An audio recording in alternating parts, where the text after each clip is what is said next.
Hey hello good morning friends. இன்றைக்கி morning வந்து 6 o'clock முடிச்சாச்சு. இன்றைக்கி வெனஸ்டே. வெளியில் வந்து வெதர் வந்து 19 டிகிரி தான் இருந்துச்சு.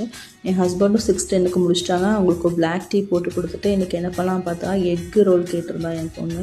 அதனால் கேப்சிகம், கேபேஜ், கேரட் எல்லாம் வெட்டியாச்சு. மாவையும் பசைஞ்சு எடுத்துட்டோம். அதுக்கப்புறமாட்டி நல்லா மாவையும் ரோல் பண்ணிட்டு எக்கையும் வந்து நல்லா அடித்து பீட் பண்ணி என் பொண்ணும் அதுக்கு இடையில முடிச்சு அவளுக்கு வந்து நான் பூஸ்ட்டு கொடுத்துட்டேன். அதுக்கப்புறம் எக்கை வச்சு நல்லா ஸ்ப்ரெட் பண்ணி விட்டுட்டு அவளுக்கு கொத்தனாப்பில் எடுத்து அவளுக்கு ரோல் பண்ணியாச்சு. ரோல் பண்ணி கொடுத்துட்டேன். 2 ரோலாக பண்ணிட்டேன் 2 டிஃபன் பாக்ஸுக்கும்.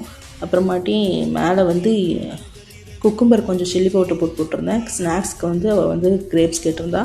அவளும் கிளம்பிட்டான் ஸ்கூலுக்கு. என் ஹஸ்பண்டும் வந்து கரெக்ட் டைமில் வாக்கிங் கிளம்பிட்டாங்க.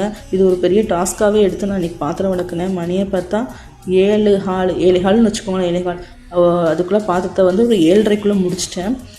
என் பொண்ணு சின்ன பொண்ணு தூங்கிட்டு தான் இருக்கிறான். அதுக்கப்புறம் போய் திரும்ப அவங்களுக்கு சாப்பாடு ரெடி பண்ணணுமேன்னு சொல்லிட்டு அவங்களுக்கும் அதே தான் எக்கு பராத்தா தான் கொடுத்து விட்டுருந்தேன். பட் அவங்களுக்கு ரோல் பண்ணலை. அப்படி கொடுத்துட்டேன். பார்த்தா மாவு புளிக்கவே இல்லை.